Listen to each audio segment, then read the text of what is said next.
souvent vos clients se plaignent ici. J'ai eu des femmes, j'ai eu des mamies, j'ai eu des trucs. On ne veut plus de ça.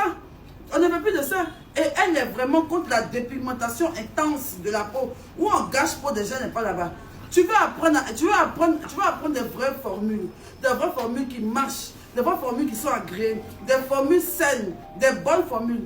Tu n'as que des formules chez Laura Cosmétique. Voilà. Même celle qui te vend produit là, il faut lui dire que maman, pardon, c'est que tu vends là, c'est bon, hein, mais va te former encore plus. Et ça va agrandir ton commerce.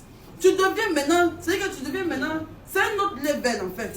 Tu n'es plus au niveau de la vendeuse de produits banana. Tu comprends?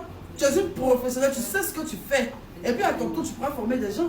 Ou bien, voilà. Parce que tu donnes un produit à quelqu'un, tu seras capable de dire à la personne, voilà, c'est tel produit, ça contient tel actif. Et vous savez bien aussi que dans la cosmétologie, dans la cosmétique en général, on ne mélange pas tous les ingrédients.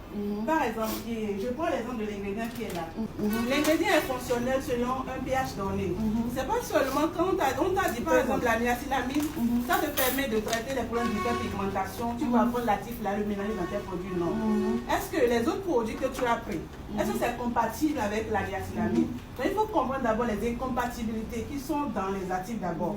Connaître est-ce que c'est compatible, on peut les utiliser. Et maintenant, à quel pH les utiliser? Parce que chaque produit a son pH. Et lorsque vous ne respectez pas ces pH, tu peux beau formuler, ça serait joli et tout, mais ça ne donne rien. On ne voit absolument même pas l'effet. Au contraire, soit ça va ternir la peau de la personne, ou ça va encore lui créer des dégâts cutanés sur la peau.